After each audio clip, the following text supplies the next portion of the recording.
Oke, kami masih terhubung dengan Direktur Utama Bank Rakyat Indonesia, Bapak Sunarso. Pak Sunarso, kita lanjutkan kembali dialog kita di pagi hari ini dengan melihat bahwa BRI juga telah resmi menjadi induk usaha ultra mikro. Bagaimana dengan prospek pengembangan bisnis BRI Group ke depannya, Pak? Gebrakan apa saja yang tengah dipersiapkan oleh Bank Rakyat Indonesia?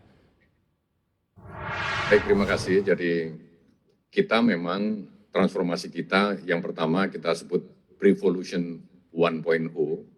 Waktu itu kita tetapkan bahwa aspirasi kita ingin menjadi the most valuable bank in Southeast Asia and home to the best talent. Jadi dua hal ya. Jadi kemudian dari sisi keuangan kita ingin menjadi the most valuable bank, dan kemudian kita ingin menjadi rumah bagi talent-talent terbaik.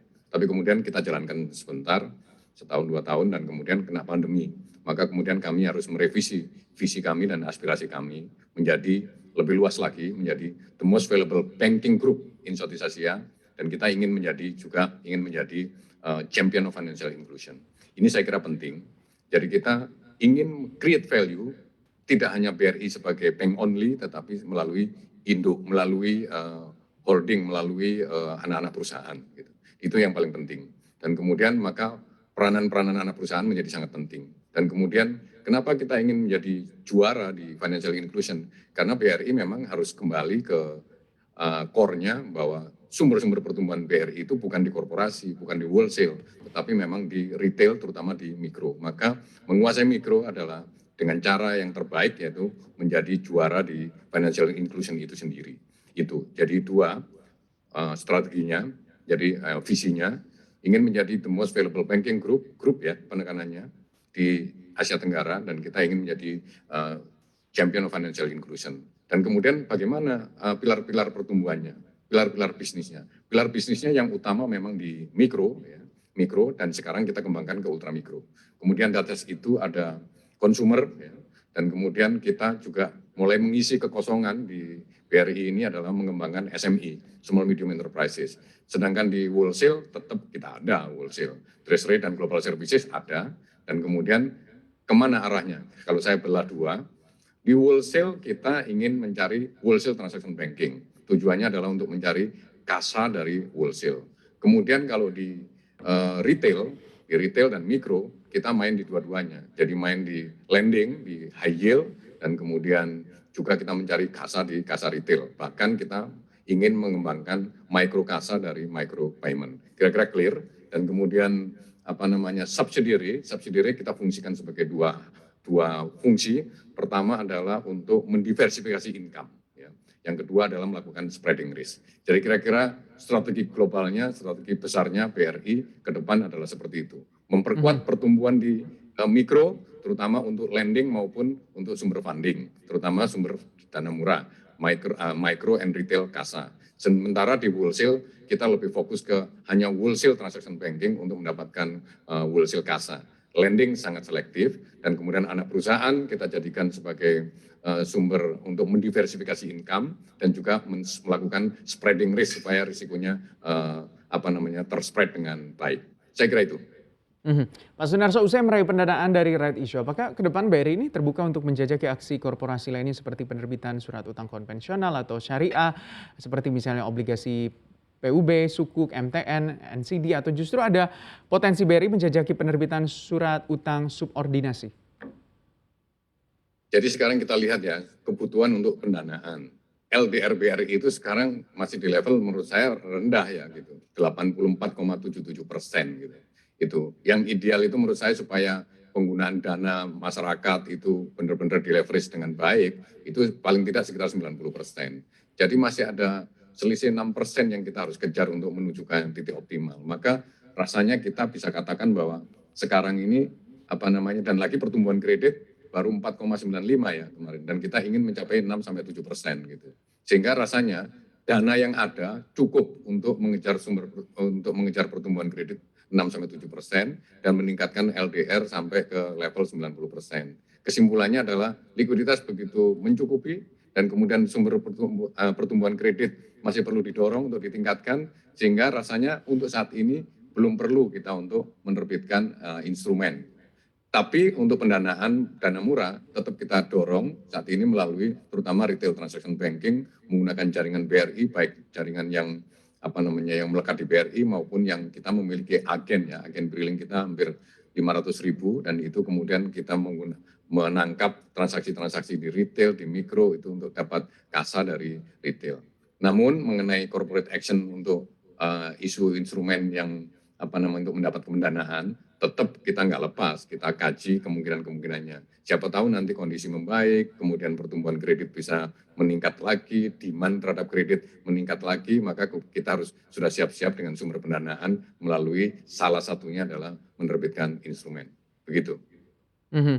Oke, Pak Sunarso, kalau kita lihat belum lama ini juga Bank Indonesia merilis ketentuan rasio pembiayaan inklusif makroprudensial atau RPIM yang mewajibkan bank-bank untuk memiliki portofolio kredit UMKM minimal 30% pada 2024. Adapun sebagai direktur utama dari bank yang memiliki portofolio UMKM terbesar di Indonesia serta sebagai ketua umum Himbara, bagaimanakah Bapak memandang dampak ketentuan baru tersebut terhadap tren kompetisi penyaluran kredit UMKM ke depan? Dan bagaimana juga peluang dan tantangan dari kebijakan tersebut? Jadi begini, sebagai dirut BRI sudah barang tentu saya mengatakan bahwa kebijakan ini tidak berpengaruh apa-apa terhadap BRI. Karena kan kewajiban untuk menempatkan portofolio di UMKM itu 30%. Nah, sekarang BRI udah 80%. Jadi artinya ya tidak berpengaruh apa-apa terhadap BRI. Tapi sebagai ketua Himbara kan saya juga harus mengkoordinasikan bagaimana teman-teman di bank-bank yang lain, terutama Himbara yang lain kan mainnya di korporasi. Dan itu saya kira masih mendingan kalau di Bank Himbara kan jaringannya juga cukup kuat gitu, cukup besar. Tinggal ada switching ke penekanan target-target portofolionya ke UMKM. Tapi harus bisa dibayangkan gitu bahwa kemudian kalau seluruh perbankan gitu, kemudian secara serta-merta gitu ditargetkan 30%, saya yakin butuh dikaji untuk smoothingnya dan kemudian bagaimana membagi beban itu kepada seluruh perbankan yang masing-masing pasti punya core kompetensi sendiri-sendiri. Apakah ada yang core kompetensinya memang di wholesale, ada yang di retail, ada yang di consumer, ada yang di mikro, seperti itu. Jadi kita sambut baik ide portofolio 30% di UMKM. Tapi nampaknya yang lebih penting adalah bahwa dari total agregat portofolio kredit perbankan itu memang minimal 30% ke UMKM. Ini untuk mendorong peranan dan partisipasi UMKM dalam pembangunan nasional, dalam perekonomian nasional. Namun bahwa bebannya itu apakah dibagi rata ataukah memang disesuaikan dengan tipe dan karakteristik sumber daya ataupun resources perbankannya, itu menurut saya masih perlu dikaji lagi dan perlu disemuting lah, kalau bukan dikaji lagi. Disemuting dan bagaimana sekuen-sekuennya, tahapan-tahapannya, terus bagaimana membaginya antar bank berdasarkan kemampuan modalnya, kemampuan jaringannya, kemampuan resourcesnya. Tapi yang penting saya sambut baik bahwa itu adalah secara agregat harus minimal 30%. Saya kira begitu. Pak Sunarso, apa strategi BRI menghadapi tapering off yang akan dilakukan oleh Amerika Serikat pada akhir tahun ini? Tapering off ya. Mungkin saya harus menyampaikan 3 kondisi ya untuk ini. Yang pertama adalah memang kita lihat bahwa indikator ekonomi di Amerika Serikat menunjukkan perbaikan yang sangat solid, sehingga pasar saya kira sudah sangat mengantisipasi tapering off ini.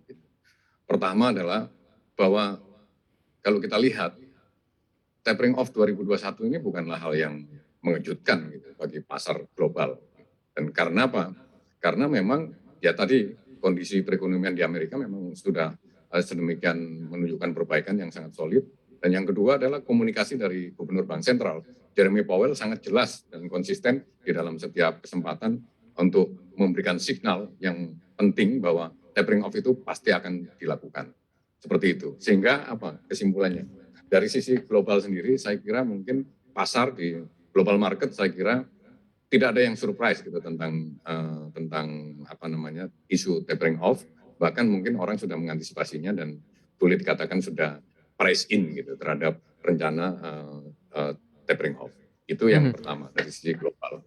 Yang kedua dari sisi perekonomian Indonesia, rasanya dampak daripada tapering off ini itu relatif lebih kecil dibandingkan tapering off yang terjadi tahun 2013. Di tahun 2013 itu kondisi ekonomi kita inflasinya 8%, core inflasinya 7,9. Nah sekarang inflasi kita 1,59, core inflation kita 1,31. Saya kira kita cukup tahan untuk memainkan suku bunga ataupun merespon nanti kan tapering off pasti yang kena dulu kan nanti kan currency sebenarnya. Jadi nilai tukar kita dan kemudian suku bunga. Kalau suku bunga dimainkan dan kemudian dampaknya ke inflasi.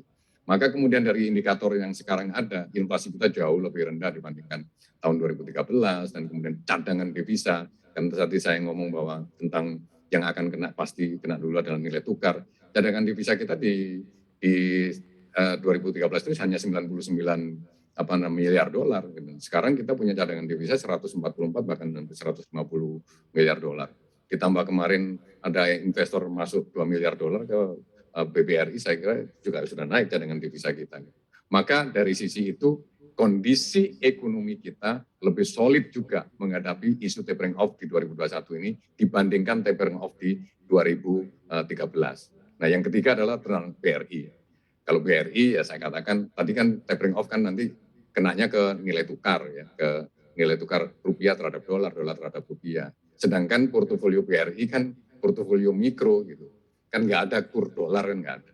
Jadi kemudian rasanya sih cukup aman. Ditambah lagi LDR, likuiditas BRI sekarang dalam kondisi yang sangat ample, sangat melimpah, dan kemudian demikian juga LDR falas kita sangat rendah. Jadi BRI pun saya urut tadi ya, secara global rasanya pengaruhnya sudah sangat diantisipasi oleh global market gitu, dan kemudian rasanya sudah price in. Kemudian secara domestik ekonomi Indonesia lebih solid menghadapi tapering off ini dibandingkan tapering off tahun 2013. Sedangkan BRI sendiri memang jauh itu dari epicentrum tapering off itu karena BRI memang mainnya di mikro yang notabene sedikit sekali eksposurnya di falas ataupun di dolar. Ditambah lagi dalam keadaan likuiditasnya yang begitu sangat melimpah. Demikian. Oke, baik. Direktur Utama Bank Rakyat Indonesia, Bapak Sunarso, terima kasih sudah bergabung bersama kami di Squawk Box pagi hari ini. Sehat selalu dan sukses untuk Anda dan juga Bank Rakyat Indonesia. Terima kasih, amin.